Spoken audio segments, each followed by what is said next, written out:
Hey everyone, welcome to Troubleshooting Tuesdays. This is Selena here.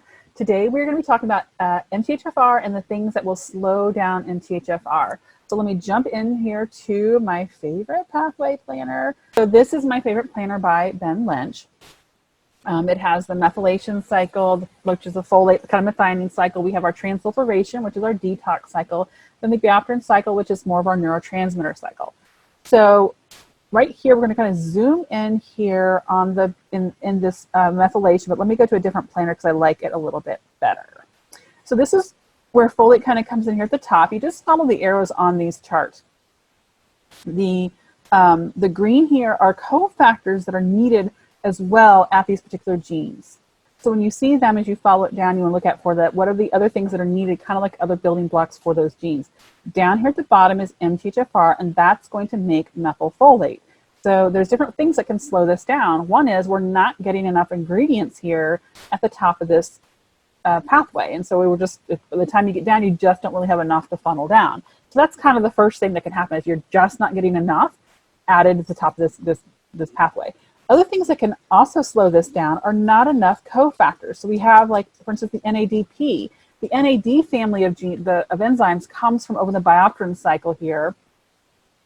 And that's here. Right here, NAD goes on to make NADP, NADH, NADPH. There's a whole family there of those things. I'm not sure why Ben stops there because it's super important. So maybe you don't have, this isn't working, so you don't have enough of the cofactors here to make all of this work here.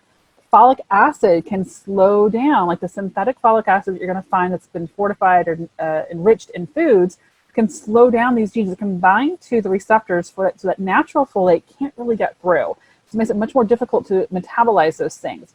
Then as we get down here, some other things that can happen is that SAMe, CBR, and reactive oxygenated species can also slow this down. So if you look on this chart here, these purple things will decrease the activity of these genes. And that doesn't matter. That'll even decrease if you don't have any variants. Let's say your gene is perfectly fine. It's called the wild type. You can still slow that gene down through these other kinds of things. So not having enough folate, not having enough cofactors, or things like excess SAMe, excess reactive oxygenated species. Things that can also speed it up are like DHA or low methionine. So when we're looking at the entire picture, we need to look at more than just, okay, what is my variation? What is the SNP that I have? Because other things can influence our genes besides just having the SNP. So what I like to do to look a little bit deeper in this without really getting into testing and all those kinds of things is my favorite website, which is nutritiondata.self.com. And it's a great place to kind of start getting an idea and a snapshot of how much of my nutrients am I actually getting in? How much of these other cofactors am I getting in my body? So it does require you have to get a free account. You just enter in the food name, you click add to tracking, and then you'll click analyze tracking once you have that, and then you'll get this here page right here. And this is usually not collapsed. You got to say more details to get all the nutrients, the micronutrients.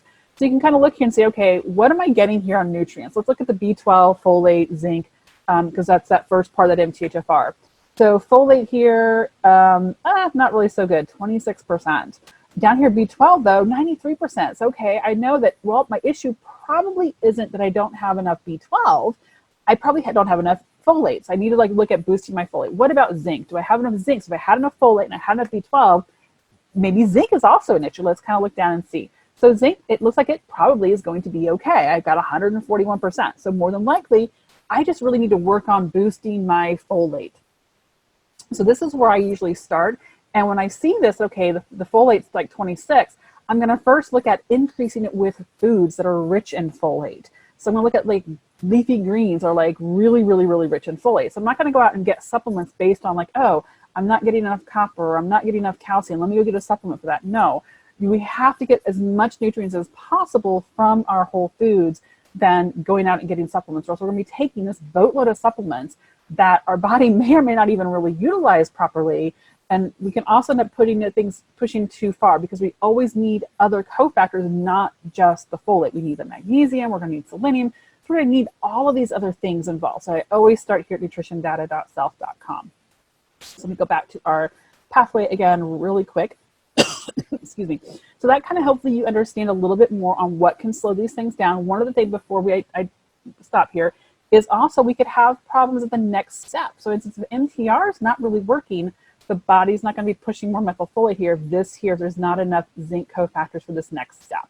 So there's a lot of feedback that happens. There's a lot of on and off switches that happen. So for instance, like the SAMe comes from a couple steps after MTHFR over here in the methionine cycle. There's SAM, the SAMe.